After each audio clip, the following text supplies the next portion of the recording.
Pasamos la vida tratando de mantener las apariencias, de seguir las reglas, de actuar correctamente. Construimos fachadas de perfección, pulimos nuestras máscaras sociales y ensayamos nuestras reverencias ante el altar de las expectativas ajenas.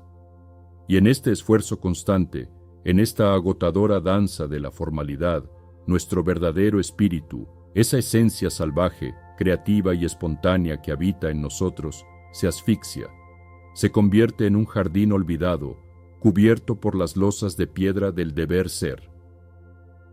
Pero una antigua leyenda, susurrada en los corredores de palacios olvidados, nos revela una verdad liberadora.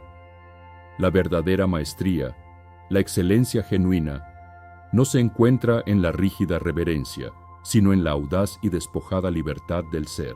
Te doy la bienvenida a este espacio, a este claro en el bosque de tus pensamientos. Te invito a que, mientras esta historia se despliega, dejes que tus propias armaduras se aflojen. Si este relato hace vibrar una cuerda en tu interior, si sientes que habla de una sed que conoces, te animo a unirte a nuestra comunidad. Considera compartir tus reflexiones en los comentarios, suscribirte para seguir explorando juntos estos senderos de sabiduría y regalarnos un me gusta para que esta luz pueda alcanzar a otros que también buscan su propio permiso para ser. Tu presencia aquí es un regalo. Ahora, si te es posible, encuentra una postura cómoda. Siente el peso de tu cuerpo, un ancla en el océano de la hora. Inhala, y con el aire acoge el momento presente. Exhala, y con él viaja conmigo.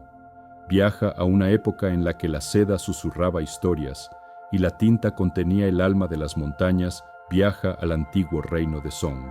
El rey de Song era un hombre de gustos refinados, pero su refinamiento no residía en la acumulación de jade o en el brillo del oro. Era un buscador de ecos, un coleccionista de esencias.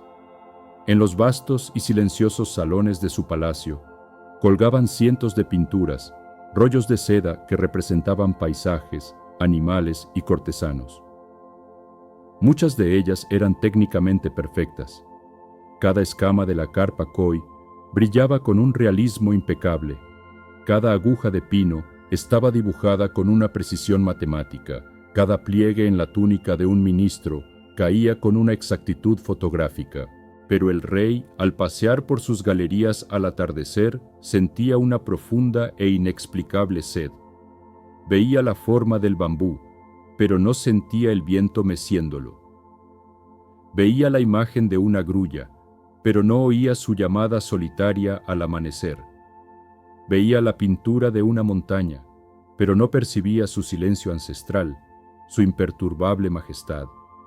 Eran cuerpos sin alma, formas sin ki, sin ese aliento vital que anima todas las cosas.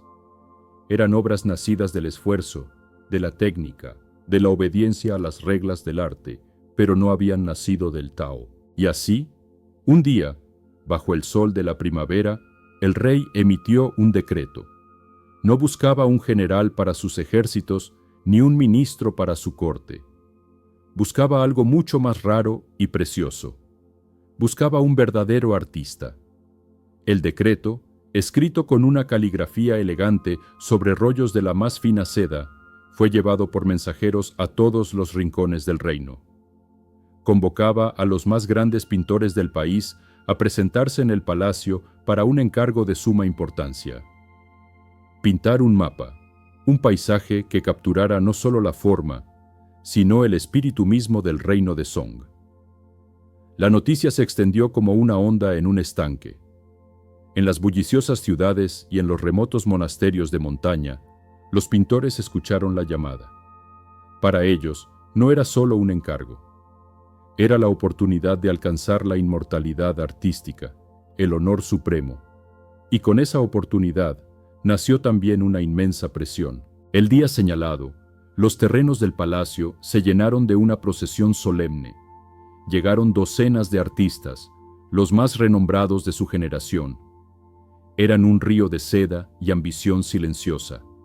Sus túnicas eran impecables, sus barbas y cabellos, cuidadosamente peinados. Cada uno de ellos portaba sus herramientas con una reverencia casi religiosa. Cajas de laca pulida que contenían pinceles hechos con el pelo más fino de comadreja y cabra, barras de tinta sólida con fragancia a alcanfor, piedras de pizarra talladas para mezclar la tinta, y rollos de papel de arroz y seda tan blancos como la nieve recién caída. Fueron conducidos a un vasto pabellón con vistas a los jardines imperiales. El aire estaba impregnado del delicado perfume de las peonías y el sonido relajante del agua goteando sobre una roca de bambú. Pero los artistas no percibían nada de esto. Sus sentidos estaban vueltos hacia adentro, tensos como la cuerda de un arco.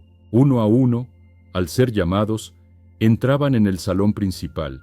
Se acercaban al trono con pasos medidos, exactos. Hacían la reverencia prescrita, una coreografía de humildad y respeto que habían practicado 1000 veces en sus mentes. Inclinaban sus cuerpos en el ángulo perfecto, mantenían la postura durante el tiempo exacto y se levantaban con una fluidez estudiada.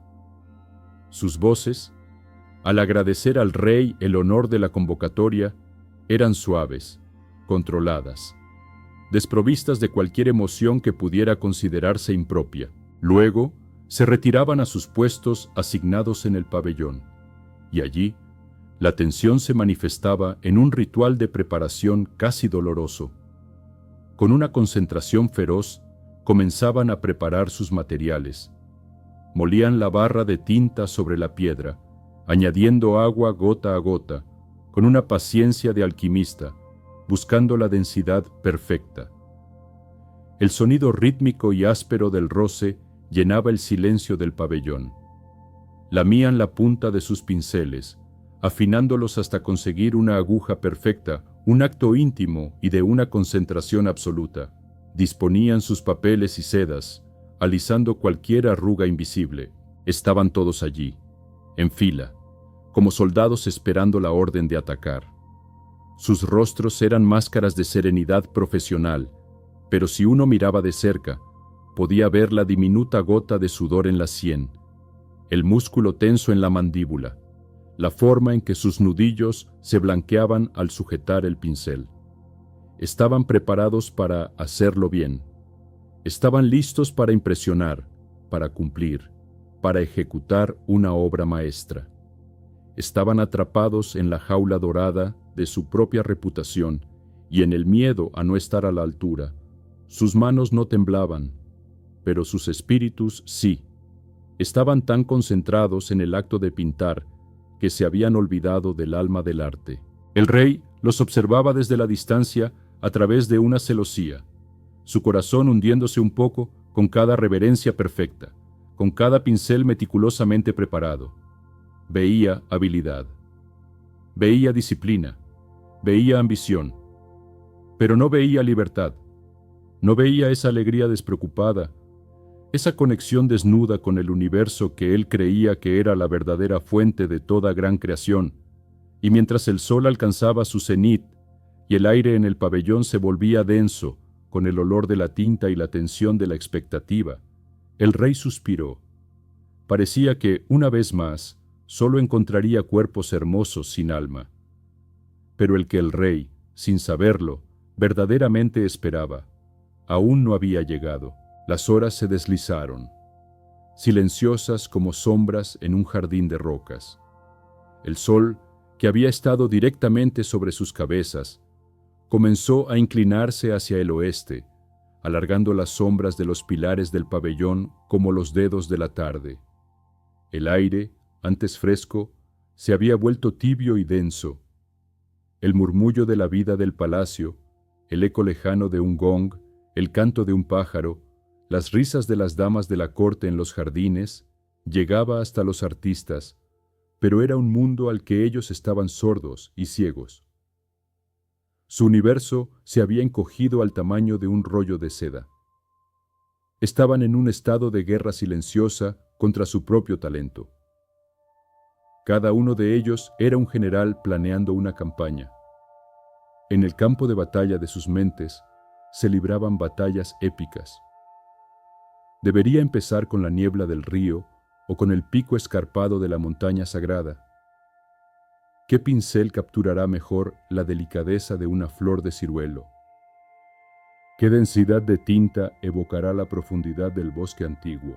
Se habían convertido en estrategas del arte, no en sus amantes. Analizaban, planificaban, deconstruían. Recordaban las lecciones de sus maestros, las técnicas descritas en los manuales sagrados, las obras de los grandes pintores del pasado que habían sido aclamadas por los emperadores. Llevaban sobre sus hombros el peso de toda la historia del arte, y ese peso les impedía respirar. El arte, que en su esencia es un juego divino, una danza espontánea entre el espíritu y la materia, se había convertido para ellos en un examen, y el rey era el examinador. Sus mentes, en lugar de ser un espejo claro que reflejara el universo, eran un estanque agitado por las piedras de la duda, la ambición y el miedo. ¿Cómo podría un estanque así reflejar la calma de la luna? Mientras tanto, en una de las puertas laterales del palacio, lejos del ceremonial y la pompa de la entrada principal, apareció una figura. Caminaba con la cadencia de alguien que no tiene prisa, de alguien para quien el tiempo no es una línea recta que hay que recorrer, sino un vasto océano en el que se puede flotar. Era el último de los pintores convocados. Su llegada no fue anunciada por el sonido de un cuerno ni por el saludo de los guardias. De hecho, los guardias apenas repararon en él. Su túnica no era de la seda más fina, sino de un algodón simple y cómodo, manchado aquí y allá con salpicaduras de tinta de colores, como un mapa de sus creaciones pasadas. No llevaba consigo una elaborada caja de laca. Sus pinceles, de distintos tamaños y desgastados por el uso, estaban simplemente atados con una cuerda de paja y metidos en su cinturón.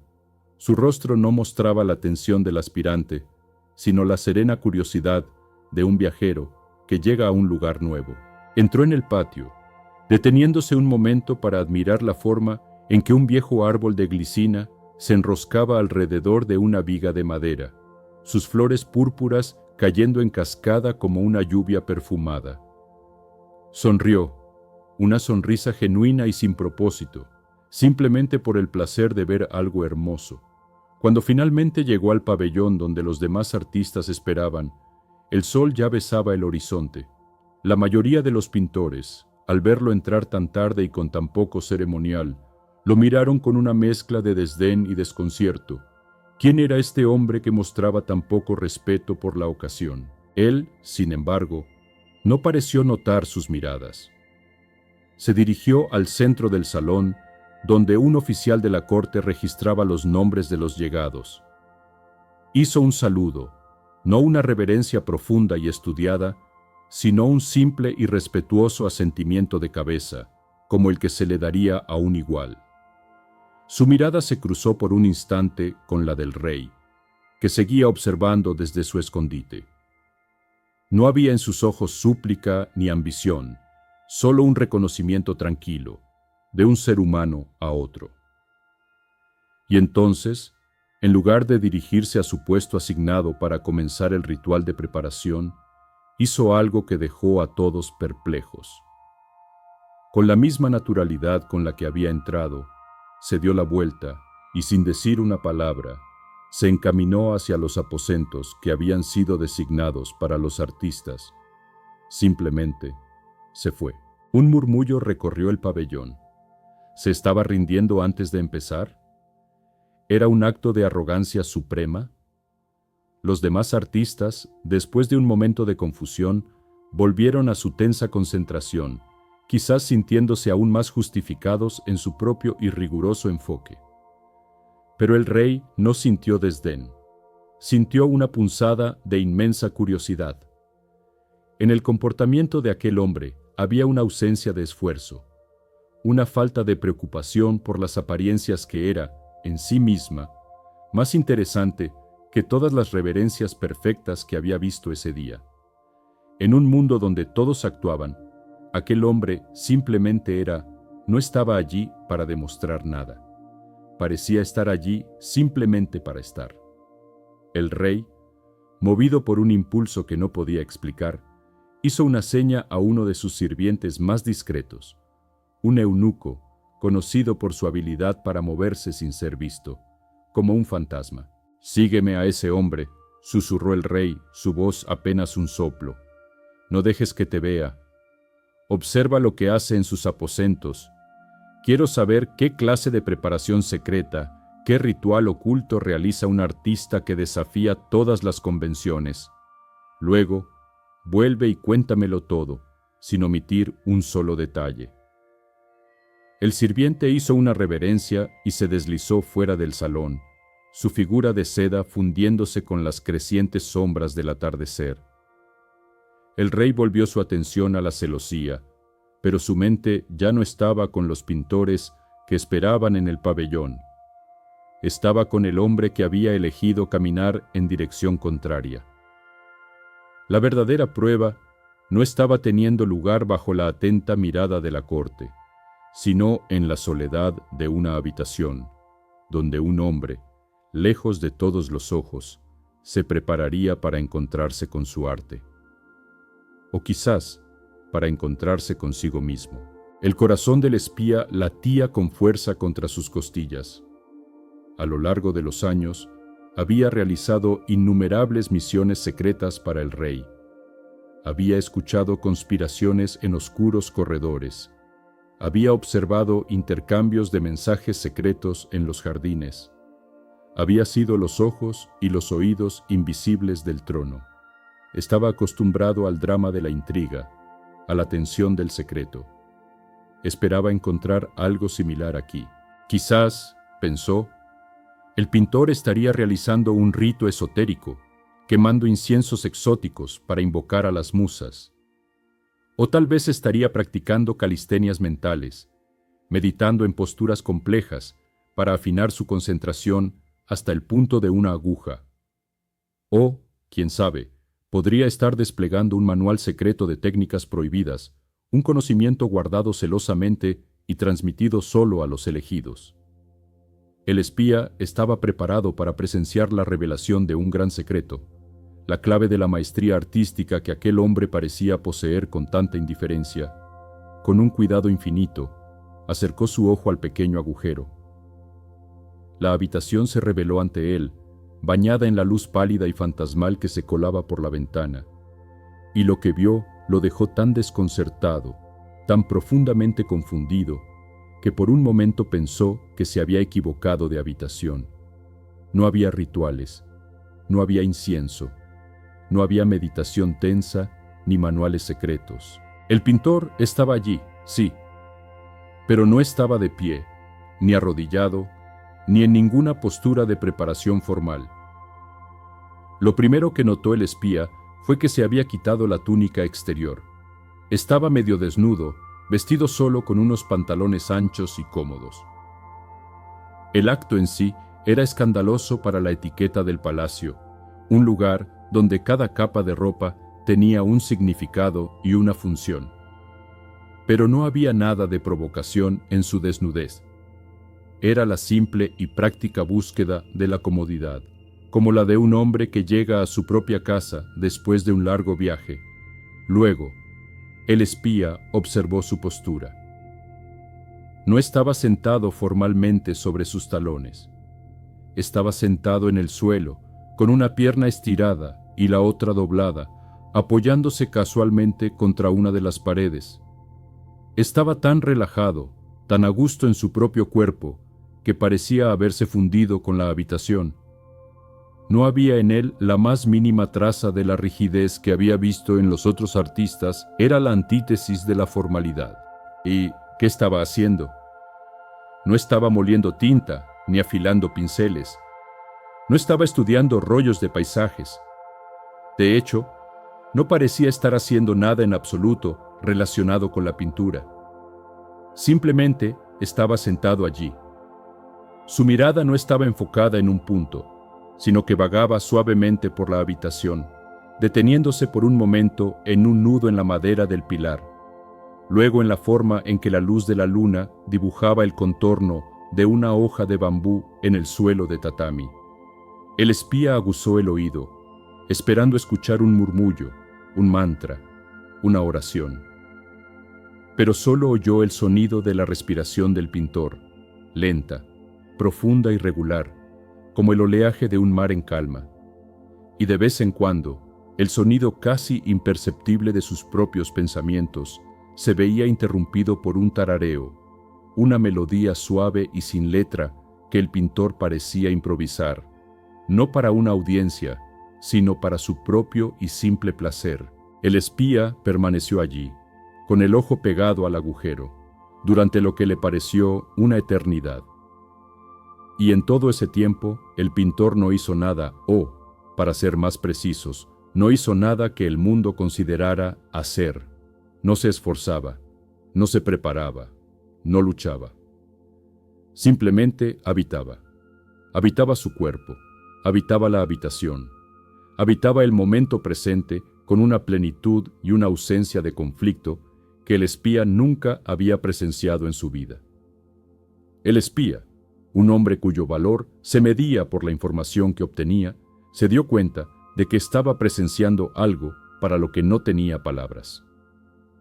Había sido enviado a buscar un secreto, y el secreto era la ausencia de secretos.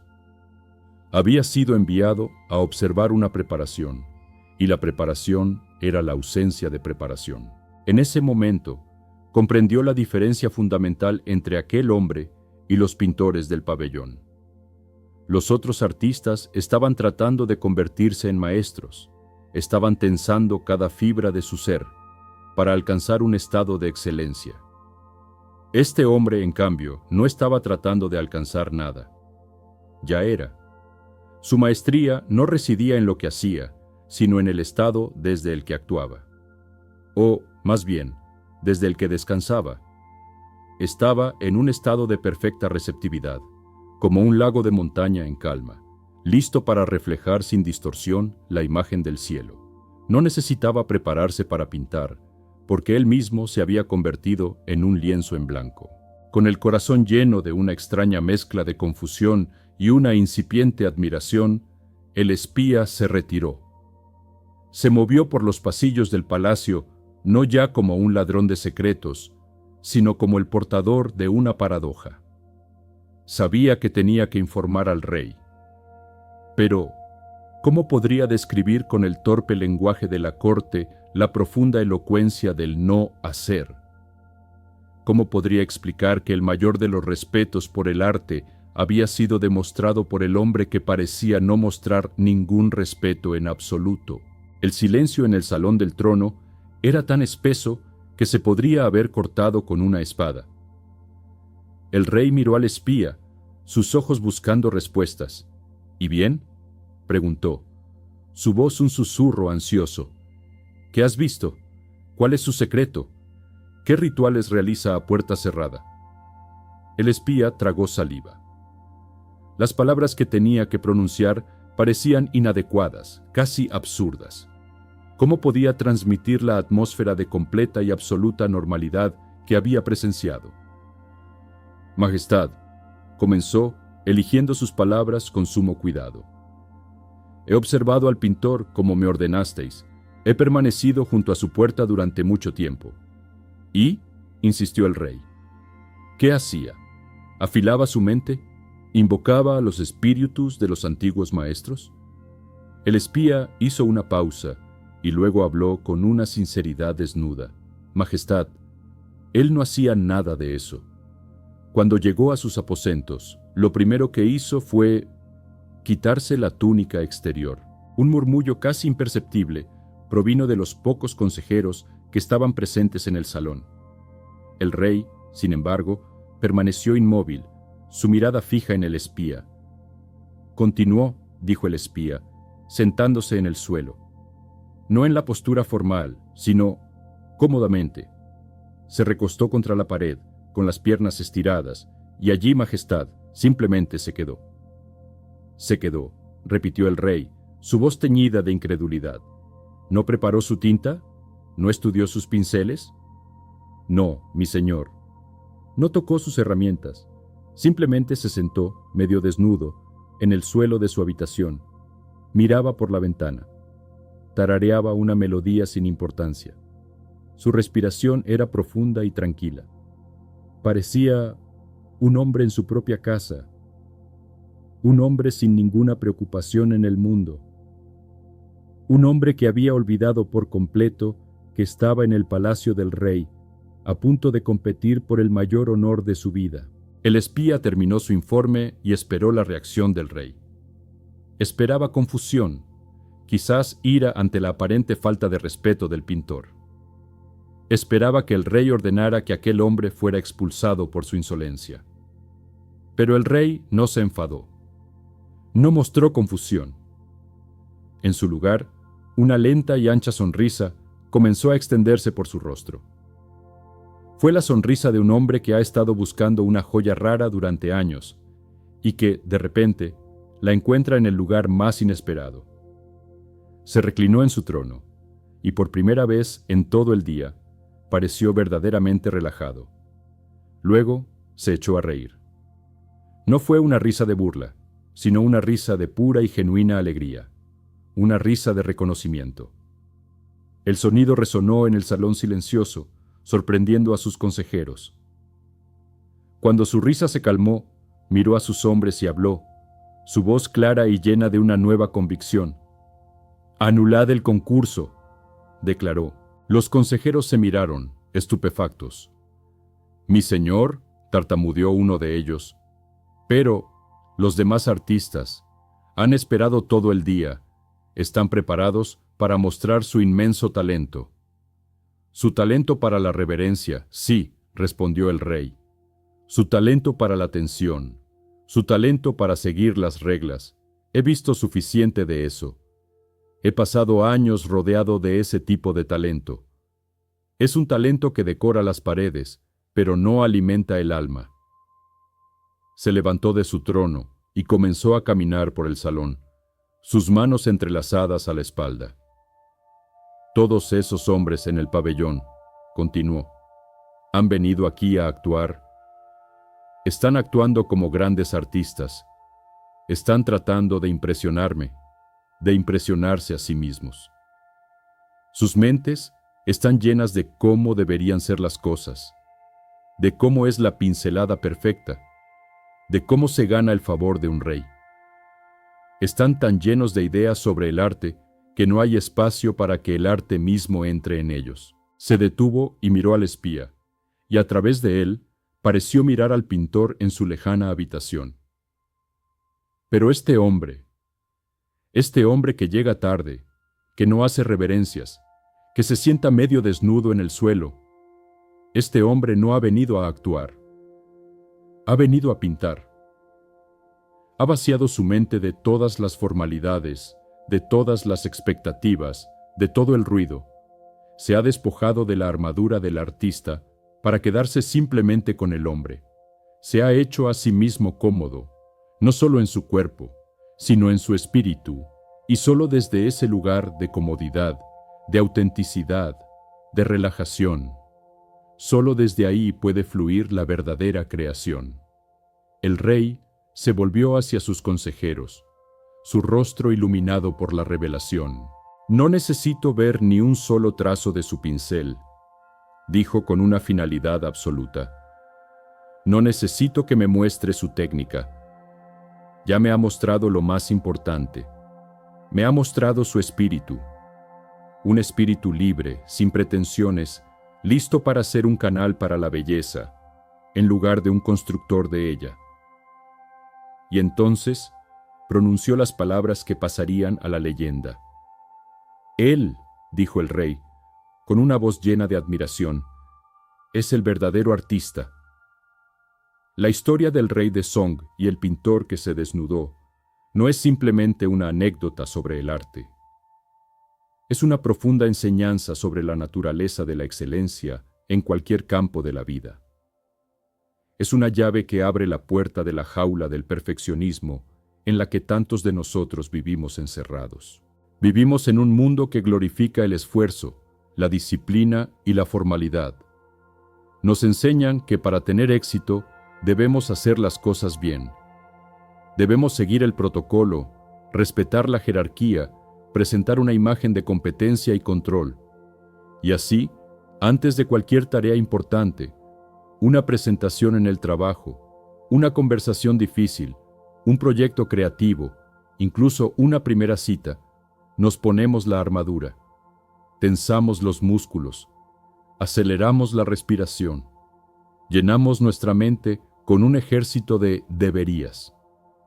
Debería ser más elocuente, debería parecer más seguro, no debería cometer ningún error, debería impresionarlos.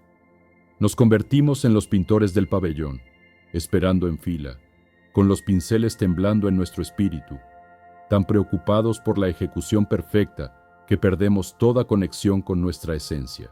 Y desde ese estado de tensión, ¿qué producimos? Producimos trabajo que es técnicamente correcto, pero sin vida.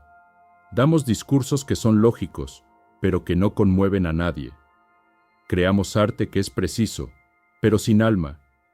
Vivimos vidas que son correctas, pero que no nos traen ninguna alegría. Nos agotamos en el esfuerzo de mantener una fachada, y nuestro verdadero genio, nuestra creatividad innata, permanece atrapada detrás de los muros de nuestra propia autoexigencia. El pintor tardío, el artista genuino, nos muestra otro camino. Su sabiduría no reside en una técnica secreta, sino en su estado de ser.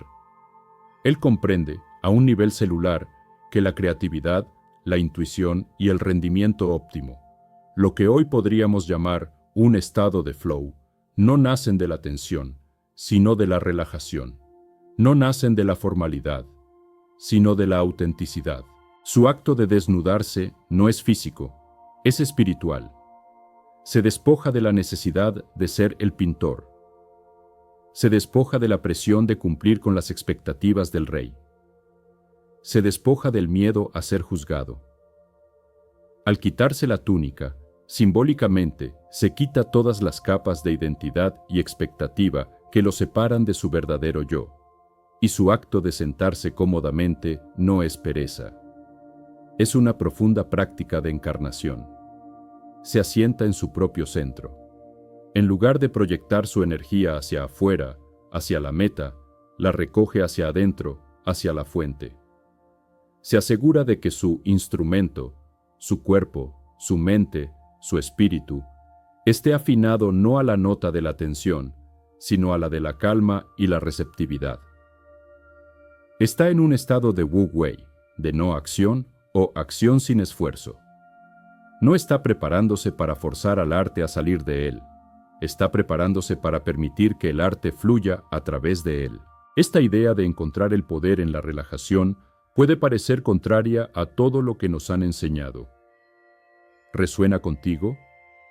¿Has sentido alguna vez esa parálisis del perfeccionismo?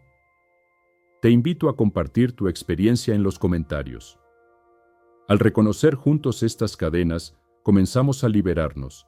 Y si esta perspectiva te aporta valor, considera suscribirte a Más allá del Yin y el Yang, para seguir profundizando en estas enseñanzas que empoderan. La genialidad de esta parábola reside en que nos ofrece una herramienta práctica, una forma de aplicar esta sabiduría en nuestras propias vidas. Nos da un método para pasar del estado de los pintores tensos al del artista relajado. A esta práctica la llamaremos la postura del artista desnudo. La postura del artista desnudo no requiere que te quites la ropa. Requiere que te desnudes mental y espiritualmente. Es una práctica interna que puedes realizar en cualquier momento y en cualquier lugar. Un ritual silencioso para invocar tu autenticidad antes de enfrentarte a un desafío. La práctica consta de 3 pasos sencillos, 3 actos de liberación interior. El primer paso, el saludo sin reverencia. Así como el artista genuino saludó sin la formalidad servil. El primer paso es liberar la tarea de su peso excesivo. Antes de esa reunión, ese examen, esa creación, Míralo no como un juicio final sobre tu valía, sino simplemente como una situación, un momento en el flujo de la vida. Salúdalo con respeto, pero sin miedo. Reconoce su importancia, pero no le entregues tu poder. Dite a ti mismo, esto es importante, pero no me define. Haré lo mejor que pueda, pero mi valor como persona no está en juego. Esto no es una batalla a vida o muerte, es una oportunidad para expresarme. Este simple acto de reencuadre reduce la presión y te devuelve a tu centro. Dejas de ser un suplicante que busca la aprobación de la tarea y te conviertes en un participante ecuánime.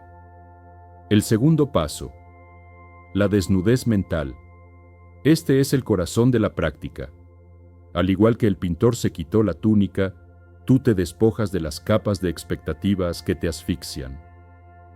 Encuentra un momento de quietud, cierra los ojos si puedes, y visualmente o con intención, despójate de todo lo que no eres. Quítate la capa de la necesidad de impresionar. Suéltala. Deja que caiga al suelo. No estás aquí para montar un espectáculo. Quítate la capa del miedo a cometer un error. Es una prenda pesada y restrictiva. Permítete ser humano. Permítete ser imperfecto. Quítate la capa de lo que los demás pensarán de mí. Es una armadura que te han puesto otros. No te pertenece, suéltala. Quítate la capa de tengo que hacerlo perfecto. Esta es la más pesada de todas. Es la jaula dorada.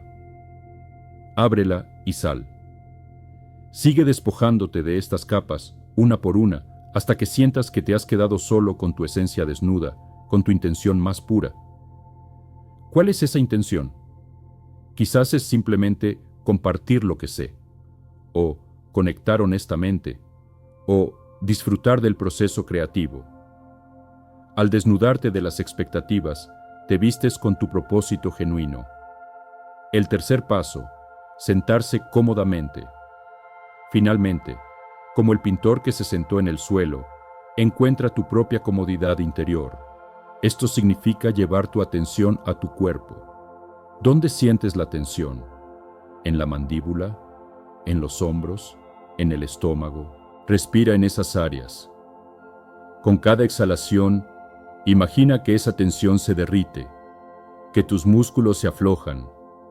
Siente tu conexión con el suelo bajo tus pies o con la silla que te sostiene. Enraízate en el momento presente. Encuentra ese lugar dentro de ti que está en calma, ese centro del huracán. No tienes que forzar la relajación. Simplemente permítela. Deja de luchar contra tu ansiedad y en su lugar, dale espacio para que exista sin apoderarse de ti. Siéntate cómodamente en el suelo de tu propio ser. Desde este lugar, un lugar saludado sin miedo, desnudo de expectativas y sentado en la comodidad de tu propia autenticidad, es desde donde nace la verdadera maestría. No es que la ansiedad desaparezca por arte de magia. No es que dejes de prepararte o de esforzarte. La diferencia es la calidad de ese esfuerzo. Ya no es un esfuerzo nacido de la contracción y el miedo, sino de la expansión y la confianza. Dejas de intentar controlar el resultado y te abres a permitir que tu mejor versión emerja sin obstáculos. Te conviertes en el canal, no en la fuerza. La próxima vez que te enfrentes a un desafío, recuerda al pintor. Antes de tensarte, relájate. Antes de vestirte con la armadura de la perfección, encuéntrate en la libertad de tu propia desnudez. La historia del artista genuino nos enseña una verdad que nuestra cultura moderna, obsesionada con la productividad y el control, a menudo olvida. El poder supremo reside en la rendición. No es la rendición de la derrota, sino la rendición al flujo natural de las cosas. Es la sabiduría de saber cuándo empujar, y lo que es más importante, cuándo soltar. Los pintores en el pabellón representaban la mentalidad del hacer. Creían que la maestría era algo que se podía construir, ladrillo a ladrillo, a través del esfuerzo consciente y la técnica rigurosa. Su energía estaba enfocada en el control, en forzar un resultado. Estaban tratando de remar contra la corriente del río, y por eso estaban agotados y tensos. El artista desnudo encarnaba la mentalidad del permitir. Comprendía que la maestría no es algo que se construye, sino algo que se revela cuando se eliminan los obstáculos. Su energía estaba enfocada en la receptividad. En lugar de construir un dique, estaba abriendo las compuertas. Se estaba preparando para soltar los remos y dejar que la corriente del Tao lo llevara. Esta es la esencia del Wu Wei. A menudo se traduce como no acción, pero un significado más profundo es acción sin esfuerzo o acción espontánea. Es el estado en el que actúa un maestro arquero que no dispara la flecha, sino que llega a un punto en el que la flecha se dispara sola. Es el estado de un gran músico que no toca la música, sino que se convierte en la música. Es el estado en el que dejamos de ser el hacedor separado de la acción y nos fundimos con la acción misma. Y la puerta a ese estado, como nos muestra el pintor, es la autenticidad relajada. Cuando estamos atrapados en la formalidad y el perfeccionismo, estamos operando desde nuestro ego. El ego es la parte de nosotros que se preocupa por la imagen, que teme el juicio, que necesita controlar los resultados para sentirse seguro. El ego es el que nos susurra todos esos deberías que nos paralizan, y el ego, por su propia naturaleza, está separado del flujo de la vida. Es una construcción rígida que intenta imponer su voluntad en un universo que es fluido y siempre cambiante. Cuando practicamos la postura del artista desnudo, lo que realmente estamos haciendo es decirle a nuestro ego que se haga a un lado por un momento. Le estamos diciendo, gracias por intentar protegerme, pero ahora mismo necesito confiar en algo más profundo. Al despojarnos de las expectativas y relajarnos en nuestro ser, nos conectamos con una inteligencia más vasta que la de nuestra mente consciente. Nos conectamos con nuestra intuición, con nuestra sabiduría corporal, con esa parte de nosotros que está intrínsecamente conectada con el Tao. Es desde este lugar que surgen las soluciones inesperadas, las ideas brillantes que no provienen del pensamiento lineal, las palabras perfectas en una conversación que no habíamos ensayado, el rendimiento físico que supera lo que creíamos posible, porque dejamos de ser un obstáculo para nosotros mismos. Esto no significa que la preparación y la habilidad no sean importantes. El artista desnudo, sin duda, había pasado incontables horas practicando su oficio. Había dominado su técnica, pero en el momento de la creación supo que tenía que olvidar todo eso. Tenía que confiar en que las miles de horas de práctica se habían integrado en su ser y que ahora podía actuar desde un lugar de espontaneidad, no de memoria. La verdadera maestría es como aprender a andar en bicicleta. Al principio, tienes que pensar en cada movimiento, el equilibrio, los pedales, el manillar. Es un proceso tenso y consciente, pero llega un punto en el que dejas de pensar. Tu cuerpo simplemente sabe, y en ese momento empiezas a disfrutar del paseo. Te fundes con la bicicleta y el movimiento. Has alcanzado el Wu Wei del ciclismo. Los pintores del pabellón seguían pensando en los pedales.